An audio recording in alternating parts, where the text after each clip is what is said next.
CM Siddaramaiah ಕಾರ್ಯಕ್ರಮದಲ್ಲಿ ನೂಕು ನುಗ್ಗಲು ಸಂಭವಿಸಿದೆ. CM Siddaramaiah ಅವರು ಭಾಗಿಯಾಗಿರುವಂತಹ ಕಾರ್ಯಕ್ರಮವೊಂದರಲ್ಲಿ ನೂಕು ನುಗ್ಗಲು ಸಂಭವಿಸಿರುವಂಥದ್ದು. ಸದ್ಯ ಸಿಎಂ ಸಿದ್ದರಾಮಯ್ಯ ಅವರು ದಕ್ಷಿಣ ಕನ್ನಡ ಜಿಲ್ಲೆಯ ಪ್ರವಾಸದಲ್ಲಿದ್ದಾರೆ. ಅದೇ ಕಾರ್ಯಕ್ರಮದಲ್ಲಿ ಸಿಎಂ ಸಿದ್ದರಾಮಯ್ಯ ಅವರ ಕಾರ್ಯಕ್ರಮದಲ್ಲಿ ನುಗ್ಗಲಾಗಿದೆ. 11ಕ್ಕೂ ಹೆಚ್ಚು ಮಹಿಳೆಯರು ಹಾಗೂ ಮಕ್ಕಳು ಈ ಘಟನೆಯಲ್ಲಿ ಅಸ್ವಸ್ಥಗೊಂಡಿದ್ದಾರೆ ಅಂತ ಮಾಹಿತಿ ಲಭ್ಯ ಆಗ್ತಾ ಇದೆ. ಸದ್ಯ ಅವರುಗಳನ್ನು ಆಸ್ಪತ್ರೆಗೆ ರವಾನಿಸಲಾಗಿದ್ದು ಚಿಕಿತ್ಸೆಯನ್ನು ನೀಡಲಾಗ್ತಾ ಇದೆ. ಪುತ್ತೂರು ತಾಲೂಕು ಕ್ರೀಡಾಂಗಣದಲ್ಲಿ ನಡೆದಂತಹ ಕಾರ್ಯಕ್ರಮ ಇದು. ಕ್ರೀಡಾಂಗಣದ ಸಾಮರ್ಥ್ಯಕ್ಕಿಂತ ಹೆಚ್ಚಿನ ಜನ ಅಲ್ಲಿ ಭಾಗಿಯಾಗಿದ್ದರು. ಈ ಸಂದರ್ಭದಲ್ಲಿ ನೂಕು ನುಗ್ಗಲಾಗಿದೆ ಅನ್ನೋ ಮಾಹಿತಿ ಸಿಗ್ತಾ ಇರುವಂಥದ್ದು.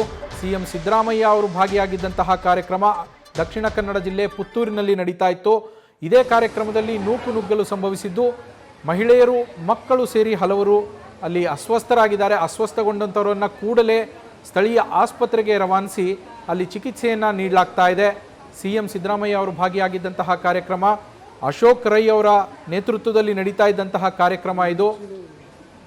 ಈ ಕಾರ್ಯಕ್ರಮದಲ್ಲಿ ನೂಕು ನುಗ್ಗಲು ಸಂಭವಿಸಿ 11ಕ್ಕೂ ಹೆಚ್ಚು ಜನ ಅಸ್ವಸ್ಥಗೊಂಡು ಸದ್ಯ ಅವರನ್ನು ಸ್ಥಳೀಯ ಆಸ್ಪತ್ರೆಗೆ ದಾಖಲಿಸಲಾಗಿದೆ.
ದಕ್ಷಿಣ ಕನ್ನಡ ಜಿಲ್ಲೆ ಪುತ್ತೂರಿನಲ್ಲಿ ಅಶೋಕ್ ರೈ ಅವರ ಟ್ರಸ್ಟ್ ವತಿಯಿಂದ ಅಶೋಕ ಜನಮನ ಅಂತೇಳಿ ಒಂದು ಕಾರ್ಯಕ್ರಮವನ್ನು ಆಯೋಜಿಸಲಾಗಿತ್ತು. ಈ ಕಾರ್ಯಕ್ರಮದಲ್ಲಿ ಭಾಗಿಯಾಗೋದಕ್ಕೆ ಅಂತ ಸಿಎಂ ಸಿದ್ದರಾಮಯ್ಯ ಅವರು ಅದರಲ್ಲಿ ಭಾಗಿಯಾಗಿದ್ದರು. ಆ ಸಂದರ್ಭದಲ್ಲಿ ಆ ಕಾರ್ಯಕ್ರಮದಲ್ಲಿ ಒಂದು ನೂಕು ನುಗ್ಗಲುಂಟಾಗುತ್ತೆ. ಇದರಲ್ಲಿ ಮಹಿಳೆಯರು ಮಕ್ಕಳು ಸೇರಿದಂತೆ 11 ಜನರು ಅಸ್ವಸ್ಥಗೊಂಡಿದ್ದಾರೆ ಅನ್ನೋ ಮಾಹಿತಿ ಸಿಗ್ತಾ ಇರುವಂಥದ್ದು.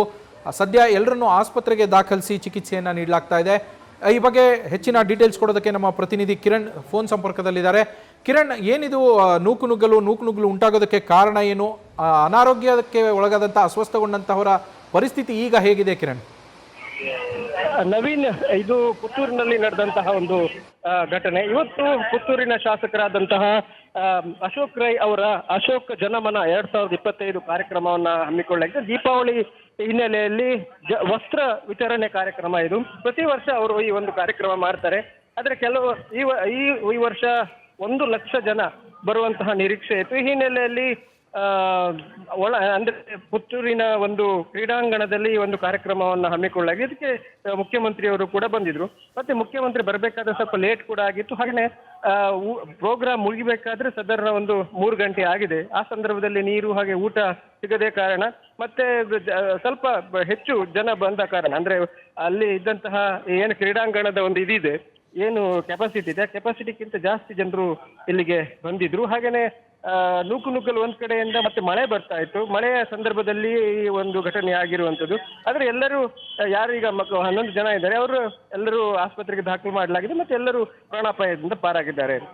ನವೀನ್, ಕಿರಣ್, ಅಲ್ಲಿ ಇದು ಪೂರ್ವ ನಿಯೋಜಿತ ಕಾರ್ಯಕ್ರಮ, ಪ್ರತಿ ವರ್ಷ ನಡೆಯುವಂತಹ ಕಾರ್ಯಕ್ರಮ. ಒಂದು ನಿರೀಕ್ಷೆ ಅಂತ ಇದ್ದೇ ಇರುತ್ತೆ. ಯಾಕಂದ್ರೆ ವಸ್ತ್ರ ವಿತರಣೆ ಎಲ್ಲ ಇತ್ತು, ಜೊತೆಗೆ ಸಿಎಂ ಅವರು ಬರ್ತಾರೆ ಅಂತ ಇದ್ದಿದ್ರಿಂದ ಅಲ್ಲೊಂದು ನಿರೀಕ್ಷೆ ಇರುತ್ತೆ, ಇಷ್ಟು ಜನ ಬರ್ಬೋದು ಅಂದಾಜು ಅಂತ. ಅದಕ್ಕೆ ಸೂಕ್ತ ವ್ಯವಸ್ಥೆ ಇರ್ಲಿಲ್ವಾ, ಹೇಗೆ?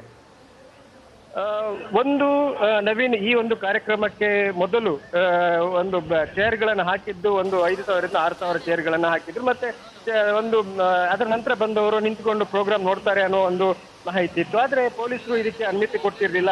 ಎಷ್ಟು ಜನ ನಿರೀಕ್ಷೆ ಇದೆ ಅಷ್ಟೇ ಜನ ಇದನ್ನ ಹಾಕ್ಬೇಕು, ಚೇರನ್ನ ಹಾಕ್ಬೇಕು ಅನ್ನೋ ಕಂಡೀಷನ್ ಇತ್ತು.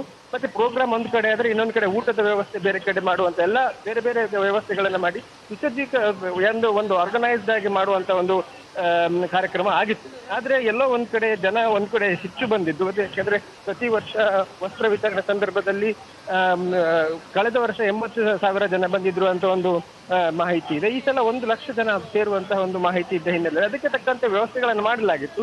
ಆದ್ರೆ ಒಂದು ಪ್ರೋಗ್ರಾಮ್ ಲೇಟ್ ಆಗಿದ್ದು, ಹಾಗೆಯೇ ಊಟ ನೀರು ಸಿಗದ ಹಿನ್ನೆಲೆಯಲ್ಲಿ ಮತ್ತೆ ವಸ್ತ್ರ ವಿತರಣೆಗೆ ಸ್ವಲ್ಪ ನೂಕುನುಗ್ಗಲಾದ ಹಿನ್ನೆಲೆಯಲ್ಲಿ ಈ ಒಂದು ದುರ್ಘಟನೆ ನಡೆದಿದೆ. ಆದ್ರೆ ಎಲ್ಲರೂ ಚಿಕ್ಕ ಪುಟ್ಟ ಗಾಯಗಳಿಂದ ಪಾರಾಗಿದ್ದಾರೆ, ಮತ್ತೆ ಎಲ್ಲರೂ ಈಗ ಪ್ರಾಣಾಪಾಯದಿಂದ ಪಾರಾಗಿರುವಂತದ್ದು. Naveen, thank you Kiran ಡೀಟೇಲ್ಸ್ಗಾಗಿ.